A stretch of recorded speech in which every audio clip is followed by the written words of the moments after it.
Epicurus said that happiness consists in pleasure. Yeah, cool, isn't it? Finally, someone says something interesting. You see, after Aristotle's death, philosophy changed course. The change of political circumstances shifted philosophical interest towards ethics. The Greek cities lost their power and autonomy when they were integrated into the Kingdom of Macedonia. People began to think more and more about ethical issues. What mattered to them was how to be happy, how to live a good life. And Epicurus' answer to this was pleasure.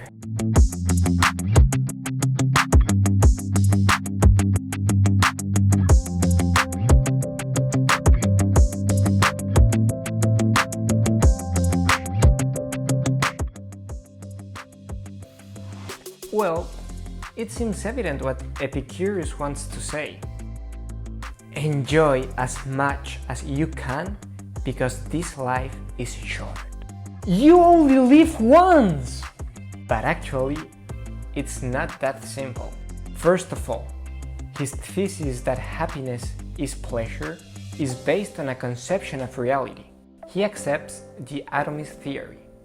All of reality is composed of atoms, so everything is matter.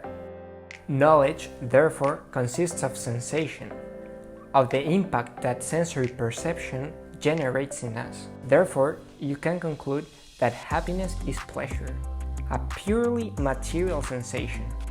Well then, let's enjoy it because we'll only live once. Wait a second. Epicurus didn't say that we should get lost in sophisticated pleasures, each one more intense than the last.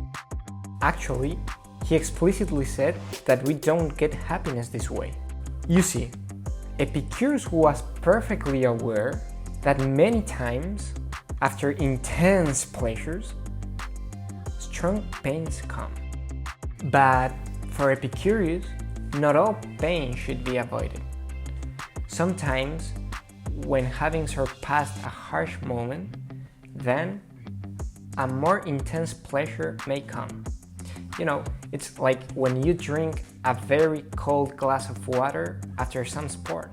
Obviously, if you drink too much water, afterwards, you're gonna feel bad. Sounds legit. But that's not all. Epicurus even says that it's not enough to control and to moderate our pleasures. He says we must limit our desires to the maximum. He distinguishes between what is natural and what is not. For example, a natural desire would be that of eating, which must be satisfied. On the other hand, a non-natural desire is something that doesn't come from a biological need. For example, going to another country as an exchange student. For Epicurus, these non-natural desires are dangerous. Not that there is something wrong with them, but the danger is we may want them so badly that if we don't succeed to fulfill those desires, we would have to suffer for them. It is a question of limiting our desires, eliminating the unnecessary ones, so that we don't suffer if we cannot satisfy them. A source of pain has always been the incapacity to fulfill our desires. So, according to Epicurus, it is best to limit them to our natural ones. But even the natural ones must be limited. It is one thing to eat, otherwise you will die, but it's quite another to eat expensive things. If you get used to eat those things, then you can be saddened if you lack of it. Whereas, if you get used to eating simple food, you will always get to enjoy the food you have in your plate. This is the pleasure for Epicurus. You're not so interested anymore, right? However, it's interesting what Epicurus says. Pleasure is certainly a primary datum that we receive, and it helps us on choosing between different options.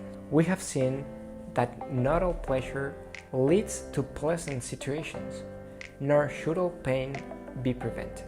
It seems that actually, pleasure is not the ultimate criterion for guiding our lives. In fact, for Epicurus, the ultimate pleasure consists on peace and tranquility, to have no worries. And he says this feeling is the most pleasant of all, but it is a mere sensation. In conclusion, for Epicurus, a happy life is that of living calm and serenely. Hey guys, thank you so much for watching this video. Have a nice day.